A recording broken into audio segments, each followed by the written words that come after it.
Hudson Square is bound by Canal Street in the south, Clarkson in the north, 6th Avenue on the east side, and West Street on the west. This is a really big year for us. It's my first year as chairman. Samara came on. It's really a great opportunity for us to seize the future and try and see what more we can do. We finished our first 10-year plan, and so what did that include really? It was transforming Spring Street Park.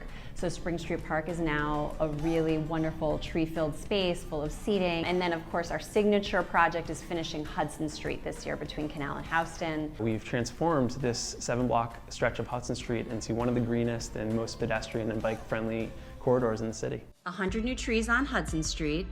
It's lined with trees, and there are these huge planters and lots of greenery, and we have our own benches, special benches that we put in that are better than your average New York City benches. It's almost like a French boulevard, or you're walking along Central Park. We've planted or retrofitted 532 trees on the street. That averages 15 trees per block, which is pretty incredible. And you really feel that when you're walking around. When you think about climate change, our trees and our special permeable pavers absorb more water. We have more green canopy. It keeps the temperatures lower. All of those amenities on the corridor are maintained by our staff. We're supplementing city services, but we're also doing all of the management of all the infrastructure that we install. This year we also completed our latest renovation of Freeman Plaza, which really marks the culmination of 10 years of creative placemaking, where we gradually built out these dynamic park spaces, in the process proving that you can have successful open space at the foot of the Holland Tunnel.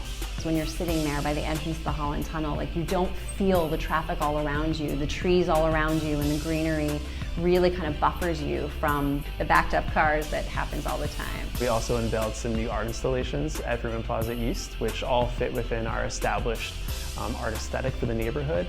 This included a new 3,000 square foot street mural, a public piano, and a special ping pong table. We also opened both Freeman Plaza East and West for the first time this year, 7 days a week.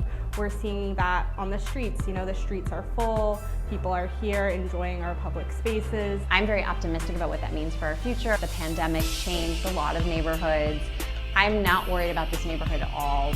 Traffic is back to where it was pre-pandemic, and so that continues to be a big challenge for us, and one of the main things that we do is trying to control for that. We have 10 PSMs. They are spread across a number of intersections between Clarkson and Spring Street. Their job is to keep the crosswalks and intersections free and car-free so that pedestrians can kind of come and go, and also so that the traffic going east-west can flow freely and you don't have cars honking and any sort of backup. We've also worked with the first precinct of the NYPD to add TEAs, which are traffic enforcement agents, to intersections that are closer to the Holland Tunnel. Throughout the week, we're seeing a kind of bell curve shape where on Mondays and Fridays, people might be coming into the office less, but the middle of the week, Tuesday, Wednesday, Thursday, things are coming back. I look weekly at how our pedestrian and MTA counts have compared to our 2019 pre-pandemic baseline. These kinds of trackings are a really important tool in our tool belt to allow us to be able to create programming around when people are here in the neighborhood. We provided and created a ton of programming in the public realm to encourage people to come back and explore the neighborhood, but also to connect with each other. So the Hudson Square Bid has created several different team building activities, from restoring some of our Hudson Square standard trees by painting and cleaning up the tree pits, to planting daffodils in the neighborhood. Another opportunity was a special partnership between the Aveda Institute students and the students from the Chelsea Vocational Technical High School. We created a day where the students from the high school were able to get makeovers and treatments, and the students at Aveda were able to practice their skills and gain the hours necessary to get their license. Hudson Square is a neighborhood that is a lot of commercial buildings and a lot of commercial tenants.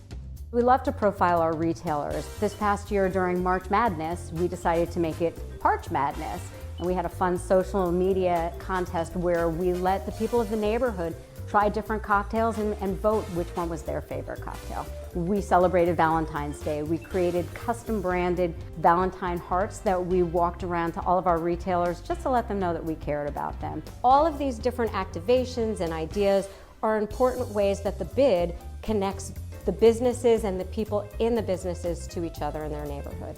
There's a lot of reasons that people want to come here, and we just need to make sure that they understand when you cross 6th Avenue, if you're coming from the east side, or you cross Canal and you're coming from the south, there's lots to do here. And now we're going to our next 10 years, and a lot of that is around connecting us to the rest of Manhattan, connecting us to Tribeca in the south, Soho in the east, the Village in the north, and then also to Hudson River Park. Between Canal and Houston Street and the West Side Highway is the longest stretch where there's no pedestrian crossing to Hudson River Park.